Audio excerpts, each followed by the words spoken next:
रोड़ी कैसे हो आप? आई होप सब कुछ बढ़िया चल रहा होगा। हम लेके आ गए हैं फिल्म एम्परर का एपिसोड नंबर 183। इस एपिसोड के दो पहलू हो सकते हैं। हो सकता है कि आपको ये काफी पसंद आए और हो सकता है आप इसे पसंद ना करो, क्योंकि इसमें फोकस होगा हेवली किंग की ट्रिबुलेशन के ऊपर। ऑल्दो अगर अननेसेसरी लगा तो मैं इसे स्किप करने की कोशिश करूंगा, लेकिन तभी मेरा फोकस ये है कि स्टोरी का फ्लो ना तोड़ा जाए। आपका इसके बारे में क्या ख्याल है? कमेंट्स में लिख के बताओ। हालांकि इस समय जो अर्ली एक्सेस का वीडियो इमोर्टल एम्पर या उससे ऊपर वाले मेंबर्स को देखने को मिलता है, वो इमोर्टल गॉड से ऊपर वालों के लिए था। बट क्योंकि सबकी अलग कैपेसिटी होती है, हमने रिक्वायरमेंट थोड़ी सी नीचे कर दी। लेकिन ये सब होने के बाद भी जिन भाई लोगों ने लगातार इमोर्टल गॉड या उसी ऊपर रह के प्रूव किया है कि ये सिर्फ अर्ली एक्सेस वीडियोस के लिए नहीं था, इसलिए मैं आप सबको थैंक यू बोलना चाहूंगा। बस जब तक आप लोग बने रहोगे, सिचुएशन चाहे कैसी भी हो जाए, हम स्टोरी को लगातार कंटिन्यू करेंगे। और अब से मैं ये भी कोशिश करूंगा कि इमोर्टल गॉड या उसे ऊपर वाले मेंबर्स के लिए एक तीसरा एक्स्ट्रा वीडियो प्रोवाइड किया जाए। हालांकि मेरे शेड्यूल को देखते हुए बहुत ज्यादा हार्ड है, लेकिन मैं पूरा एफर्ट लगाने का प्रॉमिस करता हूँ। चलो इसी के साथ फटाफट पिछले एपिसोड का रिकैप कर लेते हैं। पिछले एपिसोड में जियान और उसका ग्रुप गोंगशन आइलैंड में एंटर करता है, लेकिन वो गोंगडन आइलैंड की सबसे पहले पर्पल क्रिस्टल पैलेस में नहीं जाते, बल्कि वो जाते हैं मेडिसन गार्डन में। ये कोई बगीचा कम एक बहुत बड़ा जंगल ज्यादा था। चारों तरफ हरियाली ऐसे फैली होती है जैसे इसका कोई अंत ना हो, और हवा में अलग अलग हर्ब्स की फ्रेग्रेंसेस फैली होती हैं। हाउएवर जियान को जिस चीज की तलाश थी वो होता है हेवली किंग जिनशेंग। फिर हमें आगे का सीन दिखाया गया था। हमें मालूम पड़ता है कि बात सच है, इस जंगल के अंदर हेवली किंग जिनशेंग मौजूद है, लेकिन अब वो इंसान के फॉर्म को ले चुका था। हम इसे कह रहे हैं टियान वांगशेंग। सो टियान वांगशेंग की भी सिचुएशन ऐसी थी कि वो आ गया था 10,000 साल की उम्र पे और उसे अपनी ट्रिबुलेशन क्रॉस करनी थी, लेकिन इसमें उसे जियान जैसे किसी व्यक्ति की हेल्प चाहिए होती है। आगे वो किस तरीके से जियान से मिलता है और दोनों के बीच में डील कैसे होती है, आप उसके बारे में डिटेल्स जान सकते हो पिछले एपिसोड को देख के। एंड में जाके टियान वांगशेंग ने मूनलाइट फेरी की डेथ और इन र्यून्स के राज बताए थे। टियान वांगशेंग बताते हैं कि मैं अब भी उन एलियन इविल रेस के पावर हाउसेस के ऑरे को उस पर्पल क्रिस्टल पैलेस के अंदर से सेंस कर पा रहा हूँ। ये जियान यूरो और म्यूइंग के लिए बड़ी रियलाइजेशन थी। चलो हम यहीं से एपिसोड को शुरू करते हैं। सबसे पहले हमें दिखाया जाता है जियान जिसका चेहरा डार्क हो चुका होता है। वो कहता है कि अब भी वो अंदर है। अगर वो दोनों इविल वेनरेबल बींग्स सच में पर्पल क्रिस्टल पैलेस के अंदर हुए तो फर्क नहीं पड़ता कि डिसाइपल्स कितने पावरफुल हैं,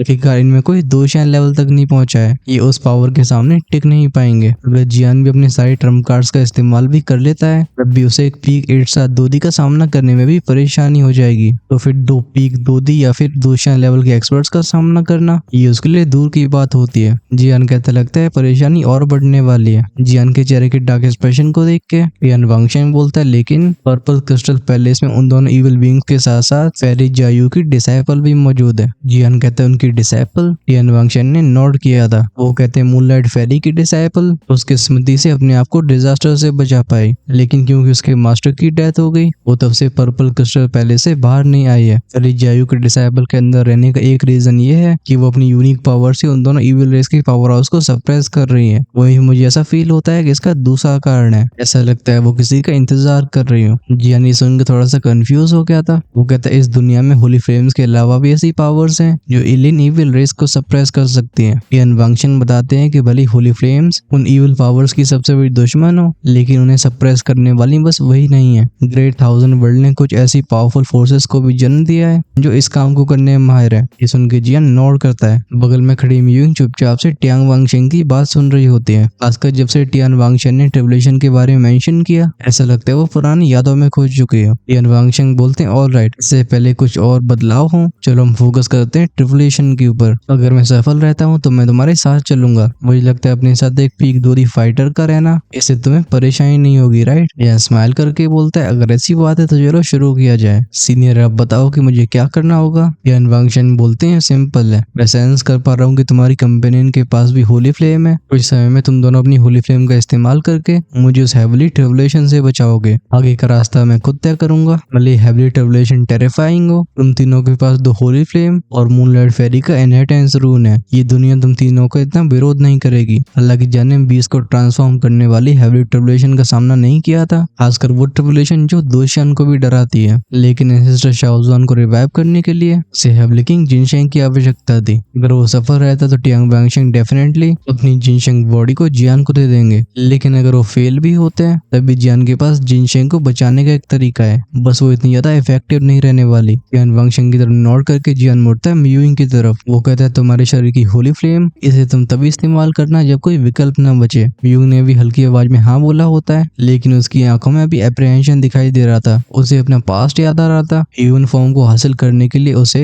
ऐसी ट्रिबुलेशन से गुजरना पड़ा था। वो अनुभव सच में बहुत भयानक होता है। जब भी वो कैलेमिटी के बारे में सुनती है, म्यू यिंग खुद को ट्रेम्बल होने से जैसे तैसे रोक पाती है। अभी जियान के दिमाग में कुछ अपने प्लान्स भी चल रहे थे। वो सोचता है कि क्या वो अपने डीमन पपेट को इस हेवली लाइटिंग ट्रिबुलेशन का सामना करने का मौका दे, लेकिन ये आइडिया काफी रिस्की भी होता है। आफ्टर ऑल ये कोई नॉर्मल ट्रिबुलेशन नहीं होने वाली। सीन जाता है टियान वांगशेंग की तरफ। वो एक सीरियस आवाज में बोलते हैं भले मेडिसिन गार्डन हो, लेकिन यहाँ लोग भी इकट्ठे हो चुके हैं। चलो हम थोड़ा और अंदर चलते हैं, जहाँ मैं एक बैरियर बनाऊंगा। स्विश स्विश की आवाज के साथ ये चारों लोग शूट हो गए थोड़ा अंदर की तरफ। जब एक जगह पे जाके टियान वांगशेंग ने अपनी हैंड सीज को चेंज करना शुरू किया था, उनके शरीर से एक महक फैलती है। जैसी मेडिसिन फ्रेग्रेंस जियान के नाक में गई थी, वो कहते तो ये हेवली किंग जिनशेंग है जो 10,000 ईयर एज को क्रॉस करने जा रहा है। बस इसकी फ्रेग्रेंस ही कुछ डिवाइन मेडिसिन को पीछे छोड़ देती है। म्यूइंग कुछ चीजों के बारे में काफी कम पता था। वो पूछती वो जड़ी बूटियां जो 10,000 साल की उम्र तक पहुंची होती है उनके बारे में क्या खास होता है। जियान बोलता है बिल्कुल खास होता है। जब किसी हर्ब की उम्र हो जाती है 10,000 साल की, उसे एक हेवली कैलेमिटी का सामना करना पड़ता है। अगर वो इस कैलेमिटी का सामना कर पाते हैं तो वो ह्यूमन फॉर्म को लेकर कल्टिवेट ही नहीं कर सकते हैं, बल्कि उनको जो पुराना स्पिरिचुअल एसेंस होता है वो भी एक स्तर ऊपर चला जाता है। यही कारण है जिसकी वजह से लोग ऐसे जीवों का शिकार करते हैं। जियान की एक्सप्लेनेशन को सुन के म्यूइंग ने नोट किया था। बैरियर से कुछ ही दूरी पे एक पेड़ के ऊपर अब तक 2 शैडोज अपीयर हो चुके थे। ये वांगशे और गनी थे।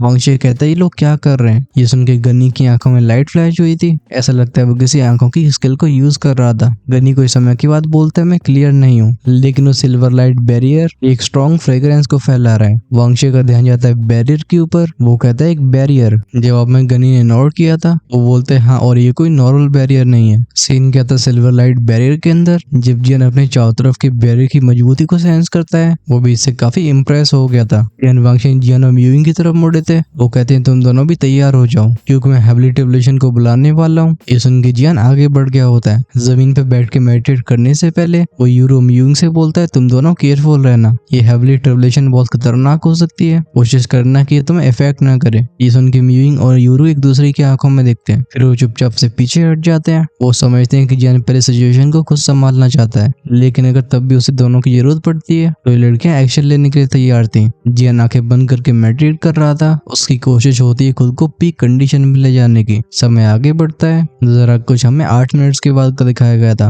अचानक से टियान वांगशेंग को सेंस हुआ था कि जियान की चारों तरफ का ऑरा अब एक ट्रांसफॉर्मेशन से गुजर चुका है। इसमें एक मिस्ट्री मौजूद थी, लेकिन वो ज्यादा सवाल नहीं पूछते। टियान वांगशेंग कहते हैं क्या तुम तैयार हो। जियान ने हल्के से नोट किया था। अगली पल में सुनाई देती है पफ की आवाज। किसी शांत सी लहर की तरह उसकी बॉडी से होकर खाकी फ्लेम चारों तरफ फैलने लगती है, लेकिन ये अपने साथ जिस ऑरे को लेके आ रही थी बिल्कुल शांत नहीं था। ये काफी ओवरवेलमिंग होता है। जब टियान वांगशेंग को फ्लेम के अंदर का डिवाइन ऑरा फील होता है, उनकी आंखें भी एस्टोनिशमेंट से भर जाती हैं। वो कहते हैं क्या टेरिफाइंग फ्लेम है, शायद तभी से होली फ्लेम कहा जाता है। ऐसी पावरफुल स्ट्रेंथ होने के बाद ही वो एक अनईज फील कर रहे थे। इससे पहले कोई शुरू हो पाता, जियान कहता है मैं एक चीज क्लियर करना चाहता हूँ, मैंने आज तक किसी की स्टेबुलेशन को सर्वाइव करने में हेल्प नहीं करी है, इस वजह से मैं कोई गारंटी नहीं ले सकता, लेकिन प्रयास पूरा होगा। जियान नहीं चाहता था कि बाद में अगर कोई गलती होती है तो टियान वांगशेंग उसे ब्लेम करें। जियान की बात की इम्प्लीकेशन टियान वांगशेंग को समझ में आती है। वो हंस के बोलते हाँ डोंट वरी, मेरे लिए बस तुम्हारे इतने शब्द काफी है। टियान वांगशेंग जानते थे कि जियान चाहे कितना ही प्रॉमिस करे, अगर वो ट्रिबुलेशन का सामना नहीं कर पाते हैं तो अंत में जाके किसी भी चीज का फर्क नहीं पड़ेगा। बैरियर के अंदर का माहौल और भी टेंस होता है। टियान वांगशेंग ने गहरी सांस भरी थी। अचानक से एक सिल्वर लाइट उनकी पूरी बॉडी को ढक लेती है। ये इथेरियल सिल्वरी ऑरा फाइनली हवा में रिपल्स बनाने लगता है। टियान वांगशेंग के शरीर में से बाहर आने वाले ऐसे डिवाइन ग्लो को देख के आसमान भी थर्राने लगा था। तुरंत दोनों लड़कियों की नजरें जाती हैं आसमान के ऊपर। टियान वांगशेंग कहते हैं 10,000 ईयर ट्रिबुलेशन कम। इसी पल चारों तरफ एक शांति फैल जाती है। ये थी तूफान से पहले आने की शांति।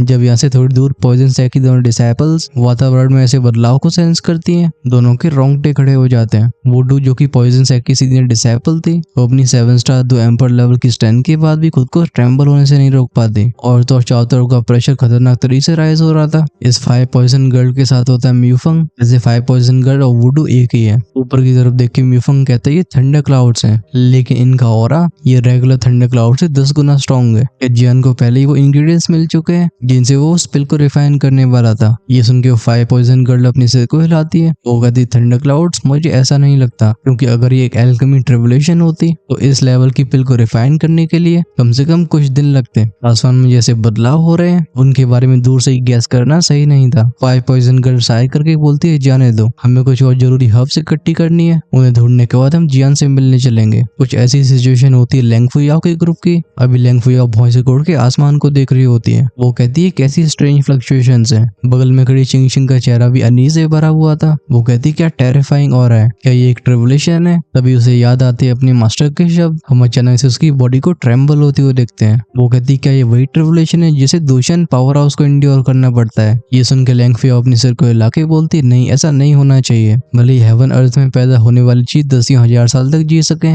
लेकिन उनको ऐसी कैलेमिटी को ट्रिगर करना। चिंगशिंग नोट करके बोलती ऐसा ही होगा, ये किसी मैजिकल हर्ब या मैजिकल बीस्ट की ट्रिबुलेशन है जो अपने 10,000 ईयर फिर से निकल रहा होगा और उसकी डायरेक्शन है जियान की तरफ। यहाँ तक बोलते बोलते चिंगशिंग की आवाज काफी सीरियसनेस से भर जाती है। इन तीनों के ग्रुप की आखिरी मेंबर होती है सूची, जो यूरू की सीनियर सिस्टर थी। उसकी आंखों में भी चिंता मौजूद होती है। वो कहती चलो जल्दी से हम उन जड़ी बूटियों को इकट्ठा करते हैं, हमें जियान और यूरू को ज्वाइन करना चाहिए। यूरू वानो पवेलियन के लिए कितनी जरूरी है तब तक सूची के लिए बिल्कुल साफ हो चुका होता है और ये बात भी क्लियर थी कि वानो पवेलियन की फ्यूचर सेक्ट मास्टर ये पोजीशन में यूरू को जाएगी। सीन वापस से लौटता है जियान की तरफ। आसमान से सुनाई देने लगती है बूम बूम बूम की आवाजें। आसमान के बादल ऐसे चढ़ हो रहे थे जैसे इनमें से कुछ निकल के बाहर आने वाला हो। हालांकि टियान वैंगशेन ने सबके ऊपर एक बैरियर बना दिया था, लेकिन वो उस पावरफुल प्रेशर को रोक नहीं पाता है। जियान कहता है तो यह है हेवी ट्रिबुलेशन। अपनी और भी सिल्वर एनर्जी को बैरियर में भेजते हुए टियान वैंगशेन जियान की तरफ देख के मुड़ते हैं, क्या हुआ, क्या तुम्हें अब डर लग रहा है। हालांकि जियान की आंखों में भी अलर्टनेस मौजूद थी, लेकिन वो तब भी खुद को स्थिर रख पाता है। वो कहता है नहीं मुझे डर नहीं लग रहा, लेकिन हाँ ये लाइटनिंग ट्रिबुलेशन लाइफ और डेथ ट्रिबुलेशन और पिल ट्रिबुलेशन दोनों से अलग है। तो एल्केमिस्ट होने की वजह से उसने कई ट्रिबुलेशंस का सामना किया था, लेकिन मेडिसन गार्डन के ऊपर जो बादल इकट्ठे हो रहे हैं उनका ऑरा जियान की सोल को भी ट्रेम्बल कर रहा है। अगर इस ट्रिबुलेशन को उसने अकेले फेस किया होता तो शायद वो जल के राख हो जाता। जब ये विचार चल रहे होते हैं जियान के दिमाग में, टियान वैंगशेन कहते हैं आ रही है। जियान दांत मिस के बोलता है मैं समझ गया। अगली पल में बूम की आवाज के साथ उसकी बॉडी में से खाकी फ्लेम्स इरप्ट हुई थी। अगर बात करिए इस ट्रिबुलेशन की तो इसकी बिजलियों का रंग होता है सिल्वरी। ये ह्यू बिल्कुल हेवली किंग की ऑरा जैसा था। जियान के हाथ बहुत तेजी से हैंडसीज को चेंज करने लगते हैं। फ्लेम्स इकट्ठी होकर आसमान की ओर बनाती है एक बैरियर को। इस बैरियर को दूर से देखने वाले इसके अंदर की मजबूती को आसानी से फील कर सकते हैं। जब टियान वैंगशेन को जियान के चेहरे पे वो फियरलेस स्माइल दिखाई देती है, वो हंस के कहते हैं ठीक है तुम बाकी लाइटनिंग वोल्ट्स का सामना करो। यहाँ तक इस ट्रिबुलेशन के कोर की बात रही, ये औरों के ऊपर बस बोझ बनेगा, इसका सामना मुझे खुद करना होगा। ये कहते हैं उनके पीछे का स्पेस फटता है और हम टियान वैंगशेन को उसमें गिरते हुए देखते हैं। अगली बार उनका फिगर अपीयर हुआ था आसमान में, वो सीधा बादलों के बीचों बीच में शूट हो गए होते हैं। ऐसे सीन को देख के जियान भी चौंक गया था। फटक से हैंडसीज को चेंज करके जियान बैरियर को प्योर फ्लेम में ट्रांसफॉर्म करता है और इसे भेज देता है बादलों की तरफ, जिससे वो ट्रिबुलेशन कमजोर हो सके। जैसे टियान वैंगशेन का फिगर बादलों के करीब अपीयर हुआ था, कई सिल्वरी आर्क्स जो कि चारों तरफ दौड़ रहे होते हैं अचानक से वो एक जगह पे थम गए थे। फिर सब मुड़ते हैं टियान वैंगशेन की तरफ और क्रैकल क्रैकल क्रैकल की आवाजों के साथ ये टियान वैंगशेन की तरफ शूट हो जाते हैं। ये डिस्ट्रक्टिव सिल्वर लाइटिंग किसी भी पीक एक्सपर्ट को एनालाइज करने के लिए काफी थी। टियान वैंगशेन का फिगर फ्लिकर होता है, लेकिन तब भी बूम बूम बूम की आवाज के साथ वो बिजली उन्हें ढूंढ ही लेती थी। ऐसा सीन बस 3-4 सेकंड तक ही चला था, तभी अचानक से जियान और बाकियों को क्रैक की आवाज सुनाई दी थी। फिर किसी कमजोर शीशे की तरह टियान वैंगशेन की बॉडी बिखर जाती है। अभी उनकी बिखरी हुई आंखों में दिखाई दे रही थी हेल्पलेसनेस, सुनाई देती है उनकी हताशा से भरी आवाज। वो कहते हैं ये बॉडी ये कभी इंसानी शरीर नहीं था। जिस पॉइंट पे टियान वैंगशेन की बॉडी शैटर होती है, हम उस पॉइंट से सिल्वरी लाइट को फटते हुए देखते हैं। ये चांदी जैसी रोशनी एक तूफान का फॉर्म लेती है। ऊपर फ्लेम्स को भेज रहा है जियान कहता है तो ये हेवली किंग जिनशेंग की असली फॉर्म है। इससे पहले टियान वैंगशेन जिस इंसानी रूप में दिखाई दिए थे वो इस मेडिसिन गार्डन के मिरेकुलस इफेक्ट्स की वजह से होता है, लेकिन हेवली लाइटिंग ने उस शरीर को तबाह कर दिया है और अब दिखाई दी है उनकी असली फॉर्म। उस चकाचौंध करने वाले सिल्वरी स्टॉर्म के अंदर जियान एक बहुत छोटी सी रूट यानी कि जड़ को देख पाता है। ये सफेद रंग की जड़ किसी उंगली के बराबर होगी और इसमें से कुछ 4-5 छोटे छोटे रेशे निकले होते हैं, लेकिन इस छोटी सी चीज में जो पोटेंट एनर्जी मौजूद होती है उसकी वजह से जियान का दिल कांप गया था। वो तुरंत अपनी स्पिरिचुअल स्ट्रेंथ को थोड़ा वापस लेता है। जियान ने आज हेवली किंग जिनशेंग के असली फॉर्म को खुद देखा था और वो समझ पाता है कि आखिर सारे जिनशेंग के ऊपर हेवली किंग जिनशेंग को किंग क्यों बोला जाता है। जैसे टियान वैंगशेन अपने ओरिजिनल फॉर्म में आए होते हैं, बादलों में और भी तेज क्रैकलिंग आवाजें सुनाई देती हैं। इनके ऊपर और लेयर बनने लगी थी, जगह जगह पर स्पेस फटता है। जियान को टियान वैंगशेन की आवाज सुनाई देती है। वो कहते हैं जियान मेरी हेल्प करो। हम जियान को बिना हेजिटेशन के अपनी दोनों दोनों हाथ ऊपर पुश करते हुए देखते हैं। वो कहते हैं फायर हट टियानियन राइज। सुनाई देती है बैंक की आवाज। जियान को सेंटर बना के आसमान में एक फ्लेम का ड्रैगन उठा था। ये सीधा टारगेट करता है उस थंडरबोल्ट को जिसपे जियान ने निशान लगाया होता है। अगली पल में एक तेज बूम की आवाज सुनाई देती है। फ्लेम और लाइटिंग के बीच में हुई इस क्लैश ने ऐसा लगता है पूरे आसमान के रंग बदल दिए हो। पॉइंट ऑफ कॉन्टेक्ट से फैलने वाली रिपल्स स्पेस में जगह जगह से क्रैक्स बनाती हैं। भले जियान ने इस लाइटिंग को रोक लिया हो, लेकिन उसकी कीमत चुकाई थी जियान ने दर्द को महसूस करके। ग्रग की आवाज के साथ उसके मुंह से खून बाहर आता है। जियान कहता है ये पागलपन है, स्टेबुलेशन में ऐसी पावर कैसे हो सकती है, लेकिन मुझे अंत तक टिके रहना होगा। हालांकि जियान के इस अटैक ने हेवली किंग जिनशेंग को और भी गहरी चोटें खाने से रोक लिया होता है, लेकिन उनकी जियान के लिए चिंता और बढ़ गई होती है। वो कहते हैं होली फ्लेम की असली पावर को यूज करने के लिए इस लड़के के पास सफिशिएंट स्ट्रेंथ नहीं है। तभी नीचे से जियान की आवाज सुनाई देती है। वो कहते हैं सीनियर चिंता मत करो, मैं और टिका रह सकता हूँ। दिखाई दिया था जियान का एक और ट्रम्प कार्ड हाथ को वेव करते अपीयर होता है golden demon puppet. Although risk काफी बड़ा होता है, लेकिन अगर पपेट ट्रिबुलेशन की पावर को ऑब्जर्व करके उसे अपना बना पाता है तो इसके फायदे ही बहुत होंगे। बिना हेजिटेशन के क्रैक की आवाज के साथ गोल्डन डीमन पपेट ऊपर शूट हो जाता है। रूज की आवाज के साथ पपेट अपीयर हुआ था हेवली किंग जिनशेंग के ऊपर। टियान वांगशेंग की तरफ जो थंडरबोल्ट्स आ रहे थे, ऐसा लगता है डिवावरिंग पावर ने उन्हें खा लिया हो। ऐसा इसलिए था क्योंकि पपेट की स्पीड बहुत खतरनाक हो चुकी थी। आसमान में बस आफ्टर इमेजेस दिखाई देती है। वो एक लाइटनिंग के बाद दूसरी लाइटिंग के सामने अपीयर होता है। जो पावरफुल थंडरबोल्ट्स थे उन्हें बैंक की आवाज के साथ पपेट डिस्ट्रॉय कर दिया करता था। लगता है हेवंस को भी ऐसी गुस्ताखी बर्दाश्त नहीं थी। और जल्दी दिखाई देता है बादलों के बीच में काले रंग का धब्बा। ये ब्लैक स्पॉट सारी सिल्वर लाइटनिंग को ऑब्जर्व करता है और एक बूम की आवाज के साथ एक टेरिफाइंग लाइटनिंग वेव फैलती है। जो हमारा ध्यान फिर से आसमानी तरफ गया था, दिखाई दिया था एक कोलोसल फिगर। इस फिगर के हाथ में डांस कर रहे होते हैं लाइटनिंग बोल्ट्स। वो अपने एक हाथ को नीचे प्रेस करके बोलता है डेथ। इसके साथ ही थंडर क्लाउड्स वायलेंट हो जाते हैं। आसमान से मोटी मोटी बिजलियां बरसने लगती हैं। अब जियान भी बिल्कुल होल्ड बैक नहीं करता है। उसकी फ्लेम्स जो कि जमीन में फैली होती हैं, इकट्ठे होकर फिर से एक बड़े से ड्रैगन को बनाने लगी थी। बिना हेजिटेशन की रोर करके ये ड्रैगन सीधा ऊपर शूट हुआ था। साथ में शूट होता है गोल्डन डीमन पपेट और आसमान भर जाता है बूम बूम बूम की आवाजों से। हम फ्लेम और लाइटिंग से एक दूसरे में लिपटते हुए देखते हैं। ये दोनों एक दूसरे को डिवावा कर रहे होते हैं। जहाँ जहाँ से शॉक वेव्स गुजरती है, पीछे बस वॉइड रह जाता है। गोल्डन डीमन पपेट जो कि जियान की हेवली फ्लेम से टेम्पर हुआ था और उसकी आंखों से होली फ्लेम का ऑरा रेडिएट नहीं हो रहा था, बल्कि डेथ एनर्जी की रेस भी बाहर आ रही थी। गोल्डन डीमन पपेट जिसने पिछले अटैक की वजह से अपने कदम पीछे लिए थे, वो एक बार फिर से आगे की तरफ शूट होता है। वो मोटा सा लाइटनिंग बोल्ट जो कि टियान वांगशेंग से टकराने वाला था, पपेट ने उसे बीच में इंटरसेप्ट कर लिया था। उसकी बॉडी किसी पेनी से ब्लेड की तरह उस लाइटिंग के दो हिस्से कर देती है। ऐसा हुआ तो उस लाइटिंग के कमजोर होने की वजह से, जिसके पीछे टियान वांगशेंग और जियान का हाथ था। जब लाइटिंग फिगर सेंस करता है कि उसका अटैक नाकाम रहा है, ऊपर की तरफ देख के एक तेज धाड़ मारता है। अचानक से उसका फिगर ट्रेम्बल हुआ था, ट्रांसफॉर्म हो जाता है एक सिल्वर लाइटनिंग ड्रैगन में। लगता है इस बार अटैक नहीं भेजेगा बल्कि खुद अटैक बनेगा। जब जियान फिर से गोल्डन डीमन पपेट को आगे बढ़ने का ऑर्डर देने वाला था, तभी उसे सुनाई देती है टियान वांगशेंग की कमजोर सी आवाज। वो कहते हैं अगर मैं स्टेबुलेशन का फायदा उठा के इंसानी फॉर्म को लेना चाहता हूँ तो मुझे इसे सहना होगा, इसलिए अब मैं खुद को टेम्पर करने वाला हूँ। फिर जो फाइनल कैलेमिटी बचेगी बच्चे वो तुम संभालना। ये सुन के जियान ने नोट किया था। वो बिना हेजिटेशन के गोल्डन डीमन पपेट को अपने साइड में बुला लेता है। जैसे वो silvery white thunder dragon Tian Wangsheng के करीब आया था, उनकी बॉडी से एक पावरफुल व्हाइट लाइट फैलती है। ये होता है प्योर लाइफ ऑरा जो हेवली लाइटिंग की डिस्ट्रक्शन की ओर का सामना कर रहा था। लाइटिंग पावर के वीक होने के बाद भी आसमान के बड़े से हिस्से को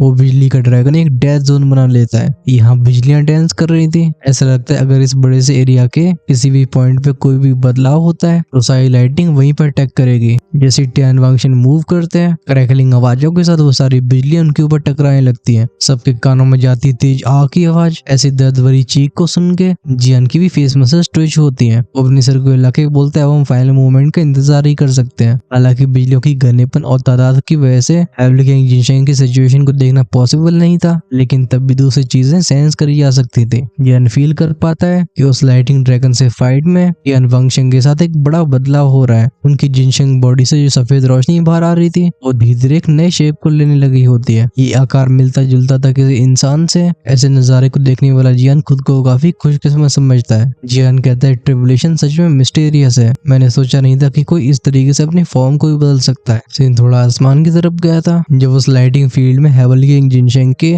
दर्द और गुस्से से भरे रोज गूंज रहे होते हैं। अगर पास से देखा जाए तो मालूम पड़ेगा कि वो लाइटिंग हेवली जिनशेंग को पूरी तरीके से तबाह कर रही है। जब हेवली किंग जिनशेंग का पूरा इंटरनल स्ट्रक्चर डिस्ट्रॉय होता है, फिर बचे उस आखिरी बिंदु से एक खतरनाक लेवल की रीजनरेशन पावर इरप्ट होती है। वो ऑरा बहुत तेजी से ग्रो हुआ था खैर ऐसे सीन चलते रहते काफी समय तक। चलो मैं इस प्रोसेस को स्किप भी कर देता हूँ। बस इतना समझ लो कि एंड में जाके वो लाइटिंग ड्रैगन एक सफेद रोशनी में बदल के हेवली किंग जिनशेंग की बॉडी में ऑब्जर्व हो जाता है। नेक्स्ट मोमेंट में अपीयर होता है एक इंसान जैसा फिगर। इस पर टियान वांगशेंग ने इस हेवली ट्रिबुलेशन का सामना कर लिया था, जिससे उनकी ह्यूमन बॉडी का प्रोटोटाइप फॉर्म हुआ था। बात बस ऐसी थी कि ये पहला कदम था। टियान वांगशेंग की आवाज जियान को फिर से सुनाई देती है। वो कहते हैं जियान अब सब तुम्हारे ऊपर है। तुरंत ही नीचे से जियान का फिगर फ्लिकर होता है। वो एक ही फ्लैश में टियान वांगशेंग के सामने अपीयर हुआ था और गोल्डन डीमन पपेट उसके बगल में होता है। अब भले वो लाइटिंग अटैक्स अपने पीक कंडीशन में ना हो, लेकिन ये तब भी टियान वांगशेंग के लिए डेंजरस थे। अब हम आगे के एक चैप्टर को स्किप करने जा रहे हैं, क्योंकि उसमें हमें बताया गया कि किस तरीके से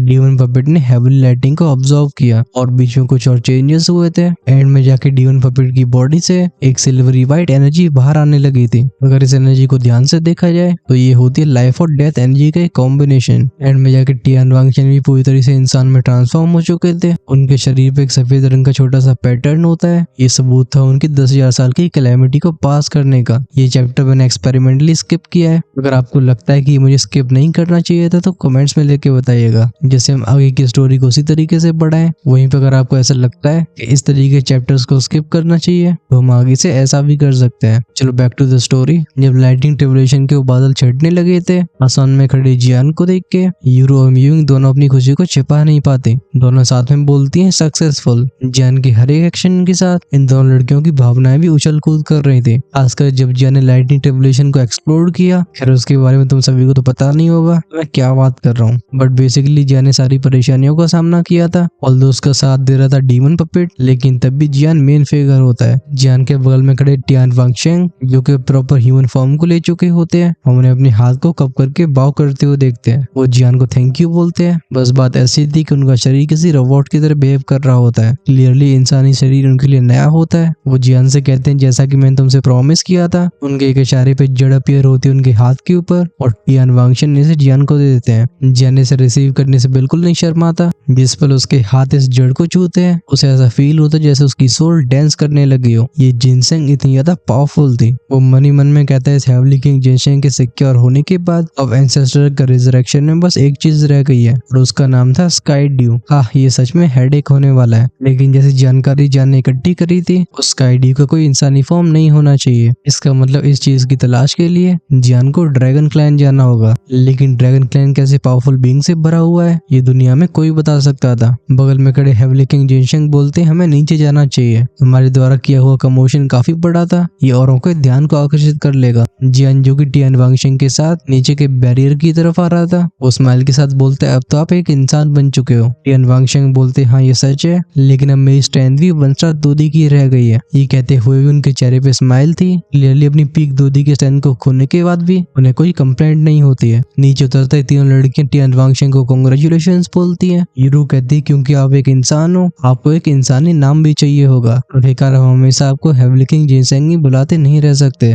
ये सुन के टियान वांगशेंग हंसने लगे थे। वो कहते हाँ तुम सही कह रही हो, आप मुझे सोचने दो, क्यों तुम मुझे बुलाओ टियानशन। आखिरकार मेरी ओरिजिनल बॉडी है हेवली किंग जिनसेंग की। एक इंसान बनने के बाद मैं इसमें से किंग हटा दे रहा हूँ। ये नाम जियान को भी अच्छा लगता है। यूरू स्माइल के साथ बोलती ऑल राइट, आज से हम आपको टियानशन बोलेंगे। इसी के साथ टियान वांगशेंग का नाम पड़ जाता टियानशन। कुछ पलों तक अपनी बॉडी को चेक करने के बाद टियानशन जियान से उसके पपेट के बारे में पूछते हैं। जब जियान कहता है कि वो ठीक है तभी टियानशन के दिल से बोझ हटाता। आखिरकार वो फील कर पा रहे थे कि ऐसे यूनिक और पावरफुल पपेट को रिफाइन करने के लिए अनगिनत रिसोर्सेज लगे होंगे। अगर उनकी वजह से जियान के पपेट को कोई बड़ा डैमेज होता तो टियानशन जियान के और रेडी हो जाते। म्यूइंग कहती क्योंकि ये काम खत्म हो गया है चलो हम बाकियों के साथ इकट्ठा होकर पर्पल क्रिस्टल पैलेस के लिए निकलते हैं। जियान स्माइल के साथ बोलते हैं हाँ ये हमारी अगली डेस्टिनेशन है। ये सुनकर टियानशन बोलते हैं पर्पल क्रिस्टल पैलेस, हाँ इस जगह पे इतना लंबा समय गुजारने की वजह से मुझे उस जगह के कुछ राज मालूम है, लेकिन क्योंकि मेरी स्ट्रेंथ पहले ऐसी नहीं रही है मैं अब तुम सब पे निर्भर करूंगा। बात ऐसी थी कि टियानशन की पीक स्ट्रेंथ पे भी उस पर्पल क्रिस्टल पैलेस के पास जाने से डरते थे और अब तो वो जगह उनके लिए कुछ ज्यादा ही डेंजरस हो चुकी है। हालांकि टियान वांगशेंग की स्ट्रेंथ कम हो गई थी, लेकिन वो बैरियर उनके द्वारा सेट किया गया होता है। इस वजह से टियानशन के एक इशारे पे ये छोटे छोटे फ्रेगमेंट्स में बढ़ के बिखर जाता है। क्योंकि जियान को हेवली किंग जिनशेंग मिल चुका था वो काफी अच्छे मूड में होता है। ये सब बैरियर के जस्ट बाहर आई होते हैं तभी हम सबकी आंखें नैरो होते हुए देखते हैं, क्योंकि इनका रास्ता रोक रहे थे दो लोग। उनमें से एक बोलते हैं ब्रदर जियान आप इतनी जल्दी में कहाँ जा रहे हो? जो कुछ समय पहले लाइटिंग ट्रिबुलेशन हुई थी उसे हम सब ने विटनेस किया है, मुझे लगता है किसी उसी रेयर ट्रायर की वजह से थी। इतना बोलने के बाद दोनों के चेहरों पर स्माइल आ जाती है। ऑफ कोर्स रास्ता रोकने वाले गनी और वांगशे होते हैं। जब इन दोनों की वेशभूषा को यूरू देखती है, वो सीरियस एक्सप्रेशन के साथ बोलती है, ये मिरेड पॉइजन सेक्ट और सोलोमन सेक्ट से हैं। इन दोनों ने अपनी स्टैंड को बिल्कुल छिपाया नहीं था। गनी की स्टैंड 7 स्टार दूधी के अर्ली स्टेज पे पहुंच चुकी होती है और वांगशे होता है मिड स्टेज पे। खासकर मिरेड पॉइजन सेक्ट के मेथड्स बहुत ज्यादा घटिया किस्म के हो सकते हैं। इस वजह से लोग नॉर्मली उनसे उलझना प्रेफर नहीं करते थे। जब टियानशन, म्यूइंग और यूरू तीनों डिफेंसिव मोड में आ रहे होते हैं, में आवाज जियान की सुनाई देती है। ये आवाज एकदम इमोशनलेस थी। वो कहता है तो तुम दोनों ने चेतना बंद कर दिया। ये सुन के गनी बॉय से कोड़ के बोलते, ओ तुम्हें पता था कि हम तुम्हें फॉलो कर रहे हैं। जियान के चेहरे पे एक छोटी सी स्माइल आई थी। वो कहते ऑफ कोर्स, जब से तुमने मेडिसिन गार्डन में एंटर किया, मैं तब से तुम्हारी लोकेशन को जानता हूँ। इस बार बोलने वाला वांगशे था। वो कहता है तो क्या हुआ तुम जानते हो, तुम पॉइजन सेक्ट और वानो पवेलियन के डिसाइपल से अलग हो चुके हो। भले ही तुम स्ट्रॉन्ग हो, लेकिन आज तुम बच के नहीं जा पाओगे। इतना कहने के बाद दोनों स्माइल करने लगते हैं। ये जियान और बाकियों के चेहरों पे थोड़ा सा डर देखना चाहते थे, but of course main character के सामने इनकी चलने वाली नहीं होती। इन्हें कुछ अपोजिट दिखा था। जियान के चेहरे पे आ गई होती डेंजरस स्माइल। वो कहते ओ लेकिन मैं अगर तुमसे कहूँ कि मैं अपनी टीम से इसलिए अलग हुआ हूँ जिससे मैं तुम दोनों को